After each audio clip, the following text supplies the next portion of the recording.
Bismillahirrahmanirrahim. Assalamu alaikum, dear student. You are studying the chapter cells and tissues. So far, we have discussed about Golgi apparatus, endoplasmic reticulum, and mitochondria. And today, the topic of our lecture is ribosomes and plastids. So, we are summarizing our last lecture that was Golgi apparatus and mitochondria. Dear student, we have studied about Golgi apparatus, that it is a set of flattened sacs stacked together.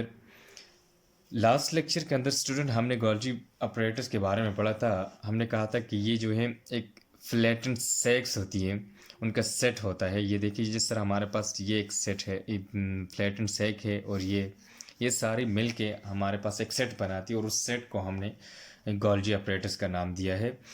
और stacked होती है, एक दूसरे के साथ जुड़ी हुई होती हैं, स्टैक्ड हुई होती है. मतलब नेम्ड आफ्टर कमीलो गोल्जी, जिसने इसको डिस्कवर किया था उसका नाम कमीलो गोल्जी था.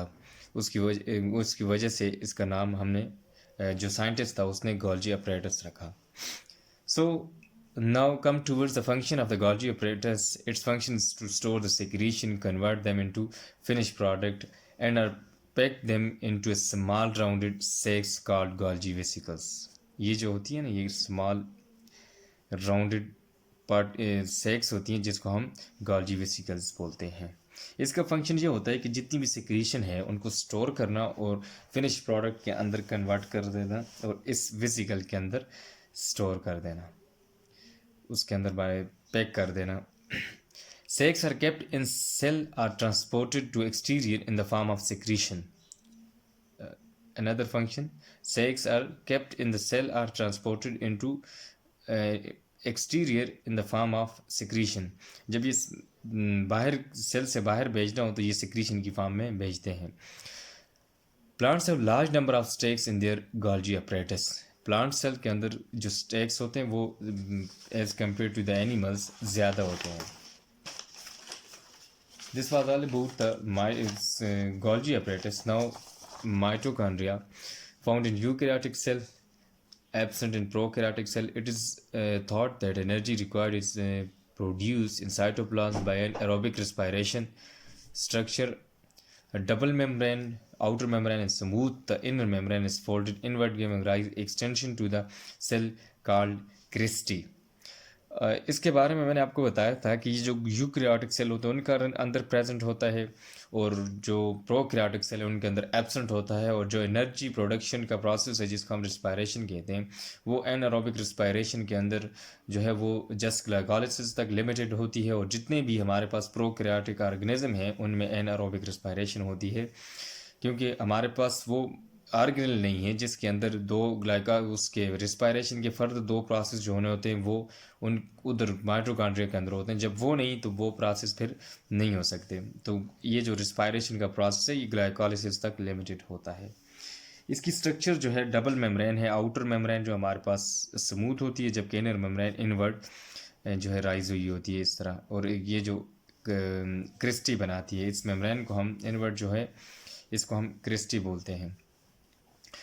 Christie increase the surface area of respiratory process takes place. ये जो क्रिस्टी होती है, क्योंकि ये देखें फोल्ड हुई हुई है ना, ये फोल्ड नहीं हुई बाहर, आउटर जो है ये इसका सर्फेस एरिया इतना नहीं है, जो फोल्ड हुई है इसका सर्फेस एरिया ज़्यादा है. So due to this function of respiration mitochondria is known as the powerhouse of the cell because carry out all the respiratory process in all eukaryotic organism, produce energy in the form of ATP. इसको power house of the cell जो है उस दिन मैंने आपको detail से बताया था कि इसको किस वजह से कहते हैं कि ये power house of the cell. This was all about the previous lecture student. Now come toward the today lecture, that is ribosomes. It is the next organelle of the cytoplasm. They are tiny granules. ये छोटे granules होते हैं, small granules होते हैं हमारे पास ribosomes. They are formed in nucleolus and disperse freely in cytoplasm. ये जो होते हैं इनका साइट ऑफ प्रोडक्शन जो होती है वो न्यूक्लियस होती है. ये मैं भी एमसीक्यूज़ में ये आ सके, एमसीक्यूज़ में ये आ सकता है कि site of ribosome is nucleolus और एनी अदर ऑर्गेनेलिज, तो आपने न्यूक्लियोलस बताना है कि न्यूक्लियोलस के अंदर इसकी प्रोडक्शन होती है। जब वहाँ पे इसकी प्रोडक्शन होती है फिर उसके बाद and are disperse freely in cytoplasm, और इसको बाहर साइटोप्लाज्म के अंदर डिस्पर्स किया जाता है, क्योंकि न्यूक्लियोलस के अंदर पैदा हो गया फिर वहाँ से इसको बाहर कैरी किया जाता है फ्रीली इन साइटोप्लाज्म। कुछ जो है वो साइटोप्लाज्म के अंदर फ्रीली मूव करते हैं, वहाँ पे फ्री होते हैं, and sometimes attach to the rough endoplasmic reticulum. जो पहले हमने पढ़ा था ऑर्गेनेलिज जो पढ़ी थी रफ एंडोप्लाज्मिक रेटिकुलम, फिर उसके आगे दो टाइप्स पढ़ी थी हमने, एक स्मूथ एंडोप्लाज्मिक रेटिकुलम और दूसरी रफ एंडोप्लाज्मिक रेटिकुलम। तो ये जो राइबोसोम्स होते हैं बाज़ औक़ात तो फ्रीली होते हैं साइटोप्लाज्म के अंदर, और बाज़ औक़ात ये जाकर रफ एंडोप्लाज्मिक रेटिकुलम के साथ अटैच हो जाते हैं, और इन्हीं की प्रेजेंस की वजह से उसको रफ एंडोप्लाज्मिक रेटिकुलम कहते हैं। They are made up of equal amount of proteins and ribosomal RNA. अब इसकी अगर स्ट्रक्चर की बात की जाए, इसकी कंपोजिशन की बात की जाए, तो जो राइबोसोम होता है ये दो चीज़ों से मिलकर बना होता है, इक्वल अमाउंट होती है, almost equal amount. One is protein and second one is ribosomal RNA. ये दोनों जब राइबोसोमल आरएनए प्लस प्रोटीन्स मिलती हैं तो हमारे पास क्या बनता है, राइबोसोम बनता है। Now bounded by membranes, bounded by membranes.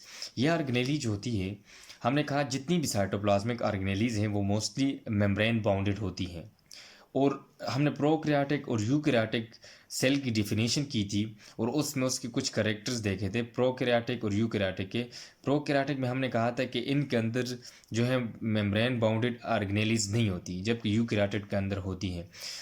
तो ये जो है नॉट बाउंडेड बाय मेम्ब्रेन्स, ये यूकैरियोट के अंदर भी मौजूद है। इसका मतलब नॉट बाउंडेड मेम्ब्रेन है, तो इसका मतलब ये कहाँ पे मौजूद होगी, हमारे पास प्रोकैरियोटिक सेल के अंदर भी मौजूद होगी। So they are also found in prokaryotic cells, कि ये जितने भी प्रोकैरियोटिक सेल हैं उनके अंदर राइबोसोम्स मौजूद होती हैं। Eukaryotic ribosomes are larger than prokaryotic ribosomes. जो यूकैरियोटिक राइबोसोम होता है हमारे पास, इसका साइज़ जो है वो प्रोकैरियोटिक राइबोसोम से ग्रेटर होता है, उससे थोड़ा लार्ज होता है। They are involve in the protein synthesis. अगर इसके फंक्शन की बात की जाए, जिस तरह पीछे हमने माइटोकॉन्ड्रिया का पढ़ा, गोल्जी अपरेटस का पढ़ा, या रफ एंडोप्लाज्मिक रेटिकुलम और स्मूथ एंडोप्लाज्मिक रेटिकुलम के फंक्शंस पढ़े, तो ये जितने भी ऑर्गेनेल्स हैं इनका एक स्पेसिफिक फंक्शन होता है, हर एक ऑर्गेनेल्स का, ये सारे मिल के सेल के लिए फंक्शन परफॉर्म कर रहे होते हैं। इसी तरह ये राइबोसोम्स ही फंक्शन परफॉर्म करता है, जो बड़ा इंपॉर्टेंट फंक्शन है प्रोटीन सिंथेसिस। ये इसका काम है कि प्रोटीन सिंथेसिस करता है ribosomes. Consist of two parts. जो राइबोसोम है हमारे पास मोस्टली टू पार्ट्स पे कंसिस्ट होता है, सब यूनिट्स, लार्जर सब यूनिट एंड स्मॉलर सब यूनिट। लार्जर सब यूनिट एंड स्मॉलर सब यूनिट, दो पार्ट्स पे कंसिस्ट होता है, वन इज लार्जर सब unit and second one is smaller सब यूनिट। ये इसकी स्ट्रक्चर है, देखें ये जो है हमारे पास लार्जर यूनिट है राइबोसोम्स का, ये, और ये स्मॉलर यूनिट है, ये यहाँ से अटैच हुए होते हैं दोनों एक दूसरे के साथ। ये इसका लार्जर यूनिट आ गया और ये स्मॉलर यूनिट आ गया।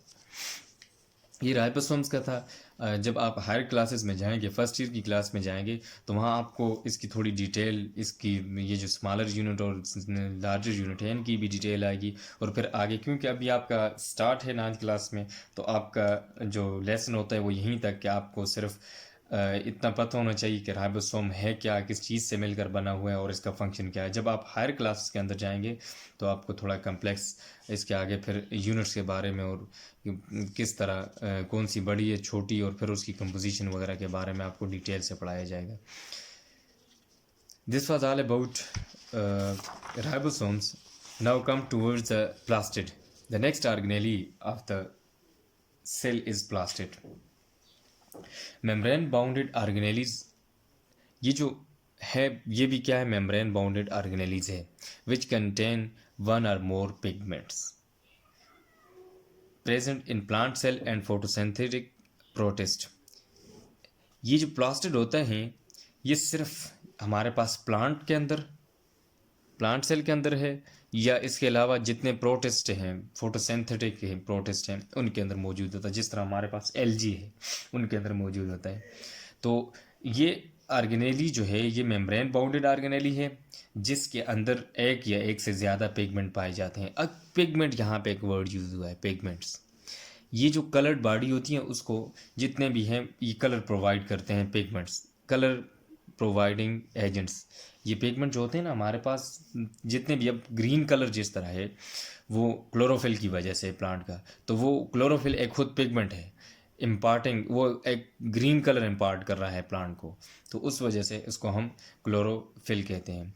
और ये जो पिगमेंट होता है ये हमारे पास कलर इम्पार्टिंग बॉडीज़ होती हैं कि वो कलर प्रोवाइड करती हैं किसी, या जिस तरह आप फ्लावर का कलर देखें, रेड होता है, येलो होता है, वाइट होता है, तो उसके अंदर उस तरह के पिगमेंट्स मौजूद होते हैं। Present in plant cell and photosynthetic protist, ये जो है वो प्लांट सेल के अंदर और फोटोसिंथेटिक प्रोटिस्ट के अंदर मौजूद होता है plastid. There are 3 types of plastid की 3 टाइप्स है हमारे पास। One is chloroplast, second one is chromoplast and last one is leucoplast. So first one is chloroplast. Most important and abundant plastids are chloroplast. सबसे important और abundant amount में जो present होते हैं वो हमारे पास क्लोरोप्लास्ट होते हैं। क्लोरोप्लास्ट होते हैं इम्पोर्टेंट और abundant प्लास्टिड होते हैं। इसके अलावा present in green parts of the plants के जितने भी ग्रीन पार्ट्स हैं उनके अंदर क्लोरोप्लास्ट प्रेजेंट होता है, क्योंकि इसके अंदर जो पिगमेंट होता है वो क्लोरोफिल होता है और वो क्लोरोफिल ग्रीन कलर इम्पार्ट करता है उन पार्ट्स को जहाँ पे प्रेजेंट होता है। Particularly in leaves and photosynthetic where photosynthesis take place, क्योंकि अब देखें कोई भी प्लांट है, आपको उसके लीव का कलर देखें तो आपको वो ग्रीन नज़र आएगा, और ग्रीन किस वजह से नज़र आता है, उसके अंदर क्लोरोफिल होता है और वो क्लोरोफिल क्या करता है, फोटोसिंथेसिस का प्रोसेस करवाता है। अगर क्लोरोफिल नहीं होगा तो फोटोसिंथेसिस का प्रोसेस नहीं हो सकेगा। और क्लोरोप्लास्ट एक इम्पोर्टेंट और ज़्यादा अमाउंट में मौजूद होने वाला जो है वो प्लास्टिड है, और ये mostly green parts of the plant के अंदर प्रेजेंट होता है। जिस तरह लीव्स है हमारे पास, बाजू का स्टेम के अंदर जो ग्रीन स्टेम होता है उसके अंदर भी मौजूद होता है ये, और इसका काम होता है फोटोसिंथेसिस का प्रोसेस करवाना। बाउंडेड बाय डबल मेम्ब्रेन, ये जो क्लोरोप्लास्ट होता है ये डबल मेम्ब्रेन बाउंडेड होता है, इसके ऊपर 2 मेम्ब्रेन होती है। जिस तरह ये देखें, एक ये है आउटर मेम्ब्रेन और दूसरी इनर मेम्ब्रेन, 2 तरह की मेम्ब्रेन से ये बाउंड हुआ होता है। The outer membrane is smooth, ये जो आउटर मेम्ब्रेन है ये हमारे पास ये स्मूथ होती है, outer membrane is smooth, while the inner membrane give rise to sacs called thylakoid. अब जो इनर मेम्ब्रेन है वो राइज, जिस तरह हमने माइटोकॉन्ड्रिया के अंदर पढ़ा था ना, वो जो इनर मेम्ब्रेन होती है वो राइज एक्सटेंशन करती है फोल्ड होके, तो यहाँ पे ये जो होती है इनर मेम्ब्रेन, तो ये क्या करती है, सेक्स बना देती है इस तरह के, जिनको क्या कहते हैं, थाइलाकाइड। ये वाले, ये इनको हम बोलते हैं थाइलाकाइड। while the inner membrane give rise to sacs called thylakoid। Outer membrane हमारे पास स्मूथ होती है, जबकि इनर मेम्ब्रेन क्या होती है, इस तरह इन्वेजिलेट करके सेक्स बना के तो हमारे पास क्या बनाती है, thylakoid. The stacks of thylakoid is called granum. अब ये जो है इसके थाइलाकाइड के एक स्टेक है ना, इसको हम ग्रेनम बोलते हैं। ये थाइलाकाइड का एक जो स्टेक है ना, जिसको हम एक वो है, इसको हम ग्रेनम बोलते हैं। इसके बाद द थाइलाकाइड कंटेन क्लोरोफिल, वही बात कि थाइलाकाइड के अंदर क्लोरोफिल मौजूद होता है। अभी जो पहले मैंने जो बात की थी आपसे कि क्लोरोफिल की वजह से इसका कलर ग्रीन होता है, और जो क्लोरोफिल मौजूद होता है, अगर क्लोरोप्लास्ट के अंदर बात की जाए तो कहाँ पे मौजूद होता है, थाइलाकाइड के अंदर प्रेजेंट होता है। फिर उसके बाद the semi fluid is present inside chloroplast is called stroma. ये जो ये फ्लूइड होता है, फ्लूइड लाइक स्ट्रक्चर होती है हमारे पास यहाँ पे, और इसको कहते हैं स्ट्रोमा। एक ये जो पार्ट है इसको ग्रेनम बोलते हैं, ये वाला, और ये जो है हमारे पास स्ट्रोमा इसको बोलते हैं। जब फोटोसिंथेसिस का आप हायर क्लासेस के अंदर जाएंगे तो आगे उसको डिटेल से पढ़ेंगे। एक लाइट रिएक्शन होता है और एक डार्क रिएक्शन होता है, फिर उनकी आप लोकेशन पढ़ेंगे कि कौन सी, एक ग्रेनम के अंदर होता है और दूसरा स्ट्रोमा के अंदर। लाइट जो रिएक्शन होता है वो ग्रेनम के अंदर होता है, दूसरा जो डार्क रिएक्शन होता है वो स्ट्रोमा के अंदर होता है। जो नेक्स्ट टाइप है हमारे पास प्लास्टिड की वो है chromoplast. In plants other than green colour are due to chloroplast. आपने देखा होगा अब प्लांट्स का कलर ग्रीन ही तो नहीं होता, इसके अलावा भी कलर होता है। जिस तरह देखिए फ्लावर का कलर है, रेड है, येलो है, वाइट है, पिंक है, कोई भी कलर है, तो वो किस वजह से है? वो इस प्लास्टिड की वजह से, जिसका नाम क्रोमोप्लास्ट है। Present in petals of flowers and ripened fruits. उसके अलावा देखें जितनी भी पेटल्स हैं जो फ्लावर की, ये जो रेड कलर होता है आपको नज़र आता है फ्लावर में, इसको एक को अगर आप लहदा करें उसको पेटल्स बोलते हैं, ठीक। अब ये जो पेटल्स हैं उनका कलर, या इसके अलावा जो राइपेंड फ्रूट है, जितना भी आपके पास पका हुआ फल होता है, उसका जो कलर होता है ये क्रोमोप्लास्ट की वजह से होता है।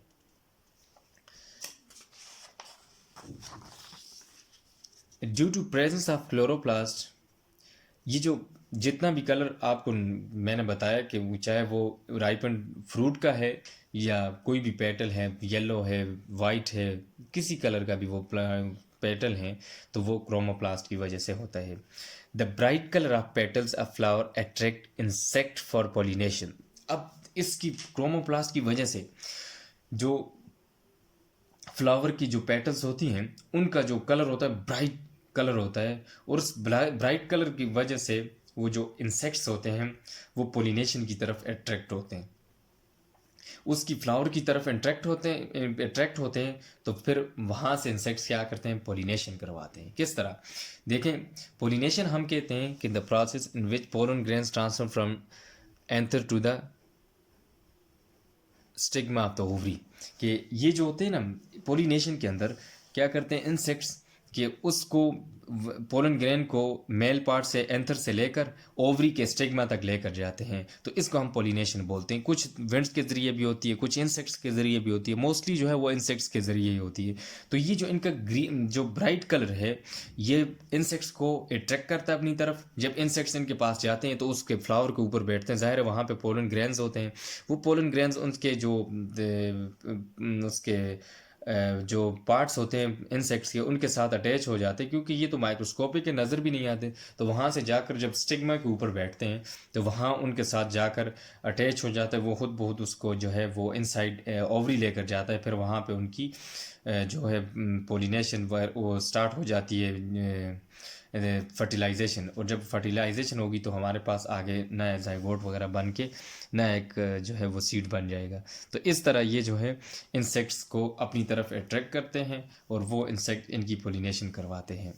जो लास्ट टाइप है वो हमारे पास लीकोप्लास्ट है।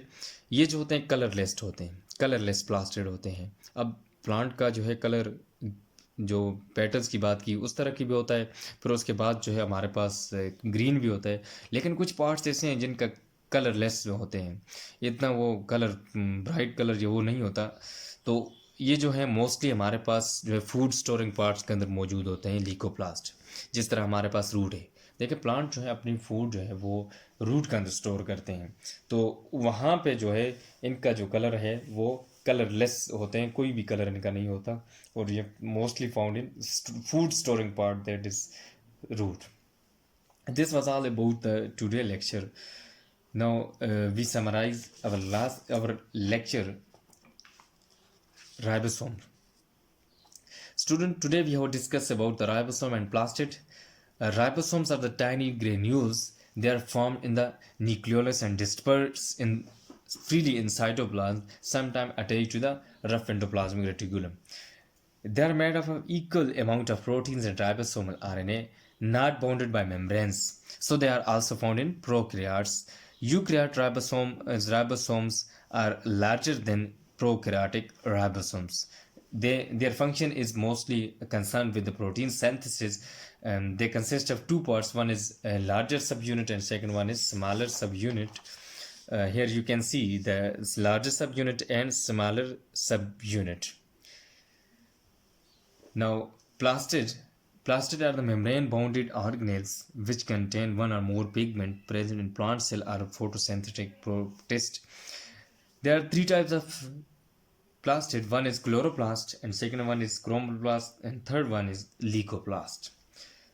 Now, chloroplast, most important and abundant plastid are chloroplast, present in green part of the plants, particularly in leaves, where the process of photosynthesis takes place.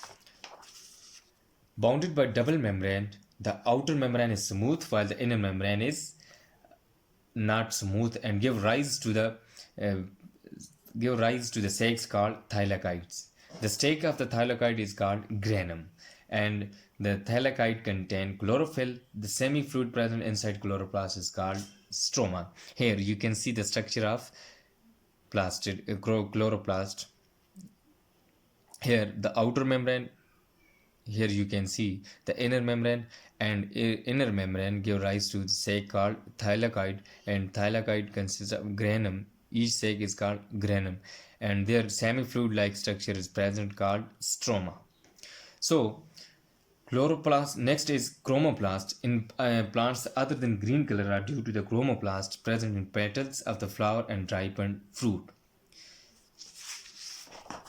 Due to the presence of chromoplast, the bright color of petals of flower attract insects for pollination. I told you about the pollination, that what is pollination and how the flower attracts the insects toward their pollination. So, in the last we have discussed about the leucoplast, colorless plastid which are present in food storing organ like fruit, root. Here in the root especially, food is stored. So student, this was all about the today lecture, and your home assignment is that write a detailed note on plastid and another organism which was ribosomes. Allah Hafiz, बहुत शुक्रिया.